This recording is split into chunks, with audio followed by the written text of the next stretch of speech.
안녕하세요. 버무라 목독바입니다. 구독과 좋아요, 알림 설정, 회원가입 부탁드리겠습니다.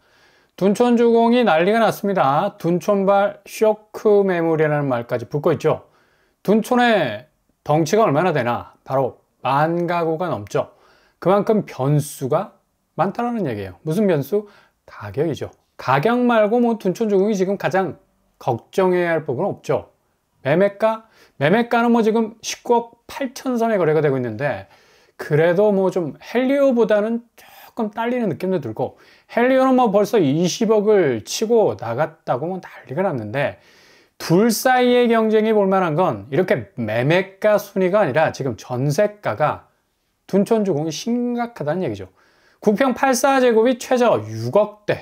이거 당초 예상했던 그림과 너무 다른 가격 양상을 보이고 있죠.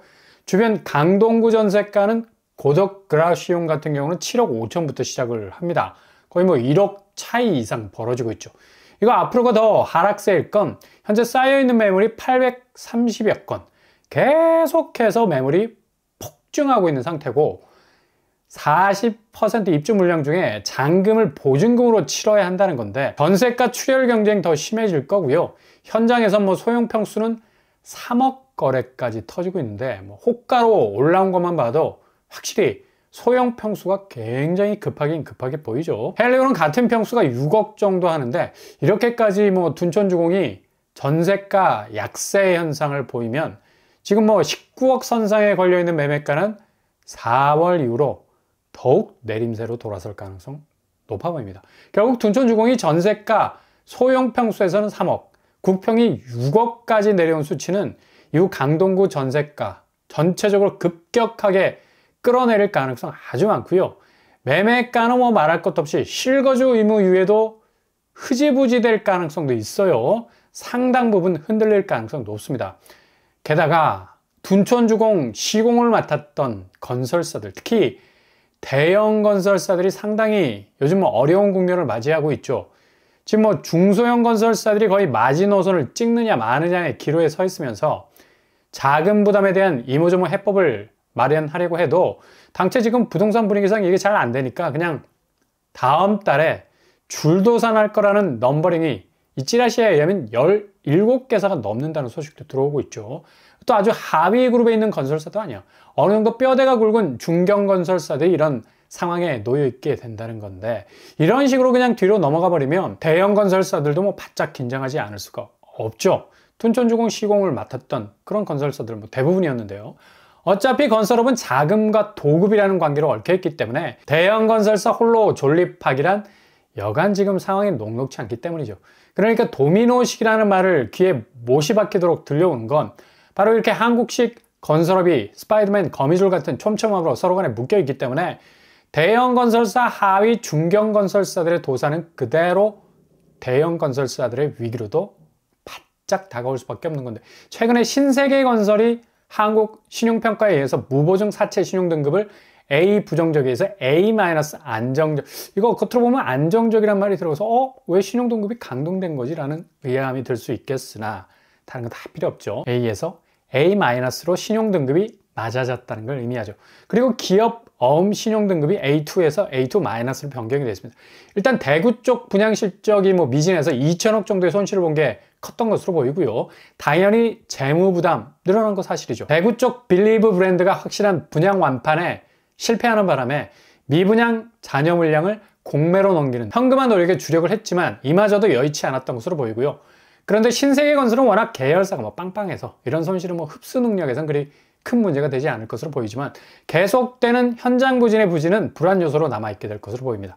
이렇게 현금화할 수 있는 가장 확실한 분양 물량이 부채가 되고 부실이 되고 악성 잔여 물량으로 머무르게 되면 이렇게 공매로 넘겨도 물어갈 사람이 없어서 다시 재방송을 틀어야 하는데, 전원일기 나는 자연인이다 능가하는 재판 또 재판 역시 재판, 계속해서 물레방아 돌려야 하는 회전식 재분양을 해야 하는 건데, 대구가 지금 거의 수요가 죽어버렸죠. 그리고 이런 부동산 위기감으로 말미암아 타 지역에서의 수요도 거의 손절에 들어간 상태고, 그러니 아무리 재방을 해도 그냥 채널 돌리는 결과 초래할 수밖에 없어서 대형 건설사들 중에 특히 지방의 말뚝을 받은 업체들은 사면 초과라.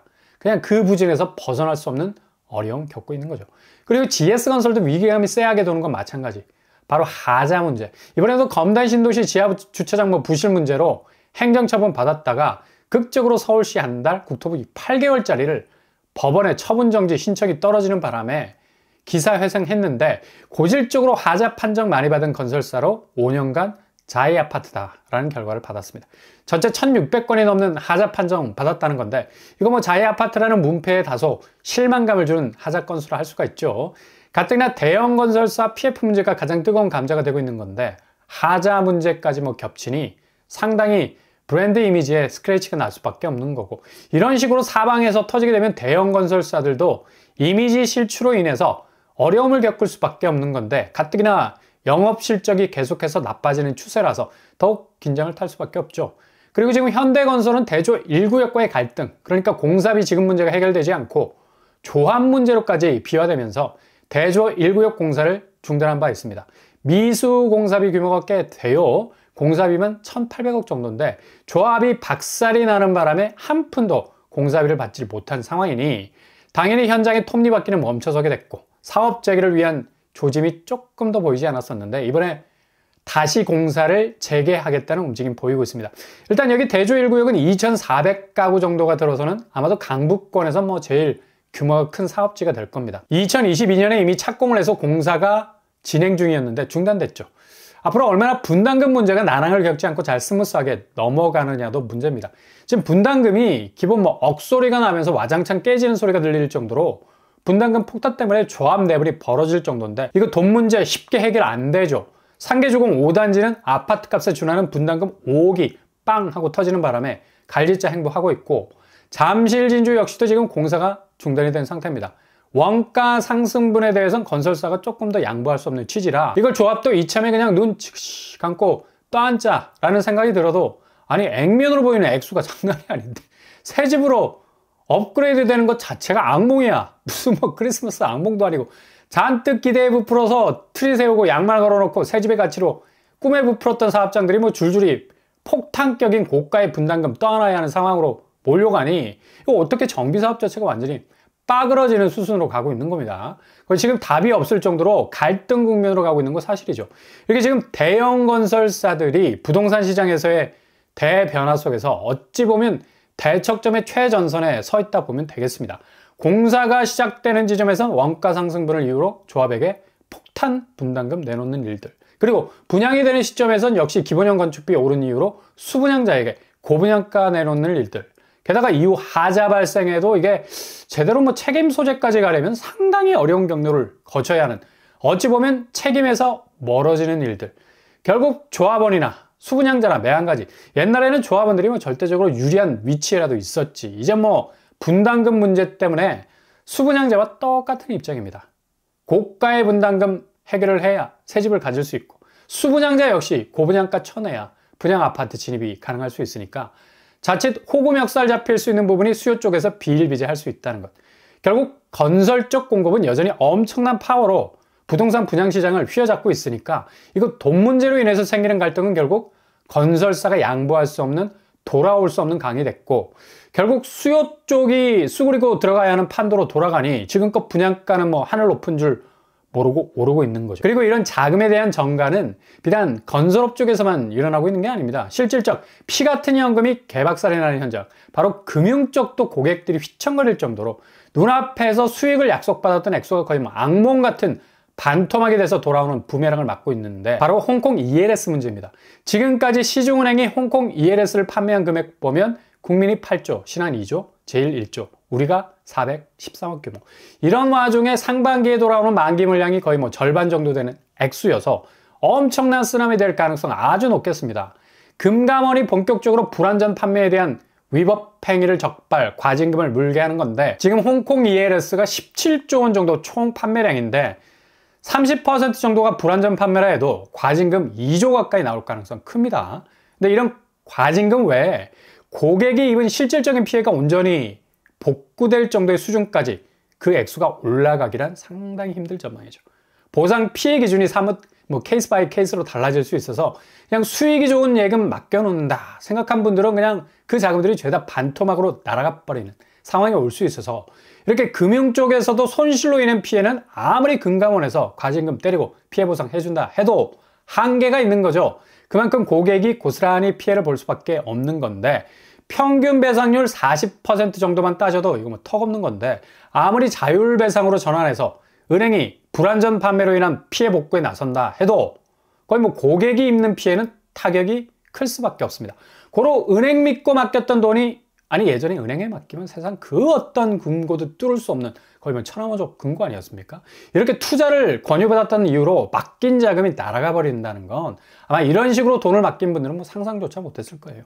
이렇게 건설 쪽도 결국 수분양자에게 자금에 대한 부분을 전가 떠안아야 하는 상황이고 금융 쪽도 결국 고객이 돈을 맡겼던 것에 대한 책임 부분 그렇게 굳게 믿었던 수익이 박살이 나니까 그 손실 그대로 떠안을 수밖에 없는 거고 근데 정말 기막힌 것은 건설과 금융이 두 영역이 지금 시너지 효과를 내기보단 자금 위기와 영업 부진으로 인해서 교집합적인 공통분모를 가지고 있다는 건데 바로 PF 문제라는 겁니다. 이게 상반기 부동산 시장의 센터를 완전히 깔 수 있는 한 방이 될 수 있는 건데 건설 쪽은 자금 회전이 안 되는 거고 금융 쪽은 자금 회수가 안 되는 거고 건설 쪽과 금융 쪽에 서로 간에 물려있는 톱니바퀴가 꽉 끼어 있어서 자금 부분에서 거의 뭐 한치의 양보도 없는 삿바 싸움 진행이 될 겁니다. 결국 건설 쪽은 버티기로 일관 사업을 시작하지 못한 상태에서 계속 밀어붙이려고 하겠고 금융 쪽은 아예 몰수패 그냥 사업장을 정리해서 완전히 토지까지 팔아버려서 은행 자금 회수에 대한 비상구로 사용해야 하니 서로 격돌할 수밖에 없는 상황이 상반기에 눈앞에서 쫙 펼쳐지게 될 겁니다. 그러니 뭐 집값이 어떻게 멀쩡할 수 있겠어? 집을 공급하는 쪽이 거의 파토가 나버려서 들어 누우려고 하는데 아니 구축은 알아서 하락하는 추세여서 신축은 분양 자체가 거의 미분양 구멍이 숭숭 뚫려 있는 상황에선 이게 단지 공동주택에만 걸려 있는 게 아니잖아. 오피스텔, 생활용 숙박시설, 지식산업센터까지도 뭐 걸려 있어서 더욱 하락세는 가팔라질 전망입니다. 사업 자체가 스탑이 될 지경인데 그리고 금융 쪽은 뭐 주담대금리 슬슬 올리면서 향후 PF 문제 방어하기 위한 충당금 비율 쌓느라 정신없고 일단 은행으로서도 자가 생존을 위해서는 엄청난 압박 수위를 건설 쪽으로 높여갈 거고 개인도 역시 대출 쪽 리스크 낮추기 위해서 본격 대출 블러킹 혹은 자금 회수까지도 들고 나오는 극약 처방할 가능성 아주 높습니다. 지금 물밑에서는 이렇게 움직이고 있어요. 근데 신고가 깃발 펄럭이면서 이만큼 올랐네 저만큼 오를 거네 이거 뭐 거의 애들 장난 수준이지. 지금 거대한 두 영역의 삿바 싸움이 집값 붕괴를 야기시킬 수 있는 대내 변화의 추이에 따라서 한바탕 치고받는 상황이 발생할 수 있는 것 불을 보듯 뻔합니다. 게다가 PCE 개인 소비 지출 가격 지수 미국 전년보다 2.4% 정도 상승할 것으로 예상하고 있어요. 파월 의장의 입에 모든 관심이 집중될 것으로 보이는데 연준이 가장 심도 있게 보는 지수가 PCE 지수인데 아마 예상치를 훌쩍 넘어가게 되면 이거 다시 비상 걸리는 겁니다. 대외 변수도 지금 카운트 펀치 때리기 위해서 예열하고 있는데 점도표 따라서 3회 이상 금리 낮춘다고? 이거 파월이 지금 증시 부양시키기 위한 정치적 발언일 가능성 높고 아마 올해도 금리라는 추호도 카드로 쓸 생각 없을 겁니다. 어차피 점도표는 그깟 뭐 점 찍는 거 다시 찍으면 되지. 특히 사람들은 한 달이면 다 잊어버려. 깨끗하게 뇌세척되기 때문에 미국이 뭐 굳이 한국 눈치 볼 이유가 없잖아.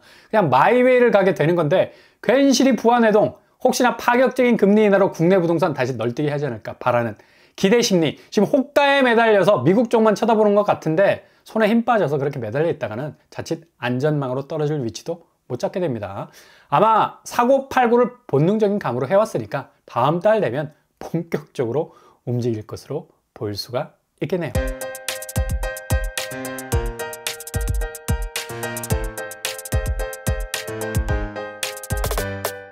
오늘의 부동산 캐릭터처 건설과 금융의 대한판이 벌어질 상반기 부동산의 대척점 둔촌주공이 아주 상징적인 아이콘이 될 가능성 높고요. 이후 집값 상당 부분 흔들리게 될 겁니다. 게다가 미국마저도 금리 유연성은 말로만 뭐 아무 말 대잔치 하고 있잖아요. 올해 금리 인하는 점도표상 그렇게 내릴 거고 실질적으로 금리 인상보다 더 무겁게 긴축적인 킹달러 가져갈 것으로 보입니다. 이제 금리와 상관없는 한국 부동산 수요 절벽은 계속해서 하방 압력으로 작용하는 부동산 하락의 진폭을 넓혀갈 것으로 보입니다. 오늘도 응원합니다. 항상 여러분의 길이 꽃길만 되실 수 있기를 바랍니다. 이상으로 뻔뻔한 복덕방을 마치겠습니다. 구독과 좋아요 부탁드립니다. 감사합니다.